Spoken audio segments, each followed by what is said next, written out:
চলে গিয়েছিলাম একটু ঘুরতে, আর ঘুরতে গিয়ে পেয়ে গেলাম সারপ্রাইজ। ইন্ট্রোটা তোমাদেরকে দিলামই না। হ্যালো, আমি পিকবার, welcome to my manly blog. আজকের মেনলি ব্লগটাই হচ্ছে একটু ঘোরাঘুরি, খাওয়া দাওয়া আর কি করলাম সেই নিয়ে সব থাকছে আজকের ব্লগ। হচ্ছে আমাদের এখানকার ভিউ। আমি যে গ্রামে থাকি সেখান থেকে বেরোতে এমন একটা সুন্দর ভিউ তোমরা পেয়ে যাবে, আর এখানে যারা যারা আসবে জাস্ট প্রেমে পড়ে যাবে, এত সুন্দর জায়গা। আমরা রেডি হয়ে বেরিয়ে পড়েছি, আর ওই দিন ভীষণ পরিমাণ গরম ছিল।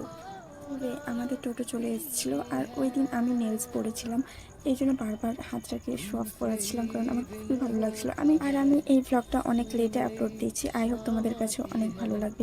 যাওয়ার সময় একজন কাকু খুবই জোরে ডাকাডাকি করছিল, মেবি তার রিলেটিভ ভেবে সে হয়তো আমাদের ডাকাডাকি করছিল, বাট আমরা তাড়াহুড়োয় ছিলাম বলে কোনো রেসপন্স করে যাওয়ার রিজনটাই ছিল ওই দিন আমার বার্থডে।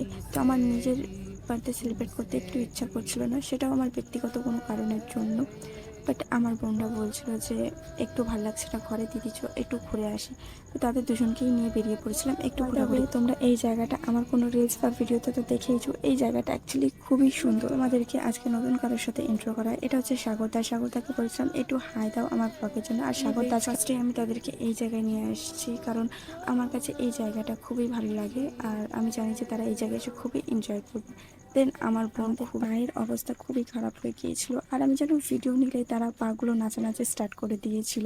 তারা বেশ মজা পাচ্ছিল এসব করলেও। তো অনেক খিদেও পেয়ে গিয়েছিল, বোনটা আবদার করছিল যে তারা বিরিয়ানি খাবে, তো তাদেরকে বিরিয়ানি খাওয়াতে নিয়ে চলে গিয়েছিলাম।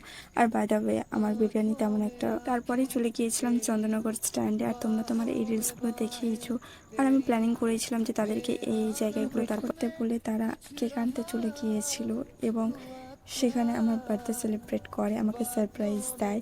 অ্যাকচুয়ালি আমি তাদেরকে ঘোরাতে নিয়ে এসেছি, এবং সেখানে গিয়ে আমি নিজেই সারপ্রাইজ পাচ্ছি। কি অদ্ভুত! আমি নিজের বার্থডে সেলিব্রেট করবো না বলে তাদের ঘুরতে নিয়ে এসেছিলাম, বাট তাদের পাল্লায় পরে আমাকে বার্থডে সেলিব্রেট করতে হলো।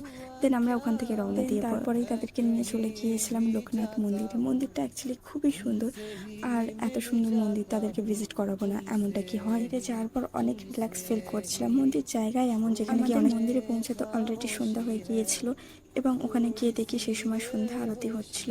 আর আমার বার্থডের দিনে এমনি একটা মন্দিরে এসে ঘুরবো এবং বোনদেরকে নিয়ে আসবো, সেটা আমার খুবই ভালো লাগে। নন্দী মহারাজ যে বসেছিলেন, তো আমরা তার কানে গিয়ে প্রার্থনা করছিলাম যে মহাদেবের কাছে যেন সেই প্রার্থনাটা ডিরেক্টলি পৌঁছে দেয়, এবং সেই এনিওয়ে আমরা এবার সেখান থেকে রওনা দিয়ে দিলাম, যেহেতু অনেকই রাত হয়ে যাচ্ছিল আর আমাদের লেটও হয়ে যাচ্ছিল। আমাদের বাড়ি যাওয়ার সময় রিসেন্টলি প্ল্যান হলো যে আমরা রামকৃষ্ণ থিয়েটারের পাশে যাবো চা খেতে, সেখানকার চা ভীষণই ফেমাস। গিয়ে দেখি কি পরিমাণ ভিড়, আর এটা আমি ফার্স্ট টাইম এখানে চা খেতে আসছি।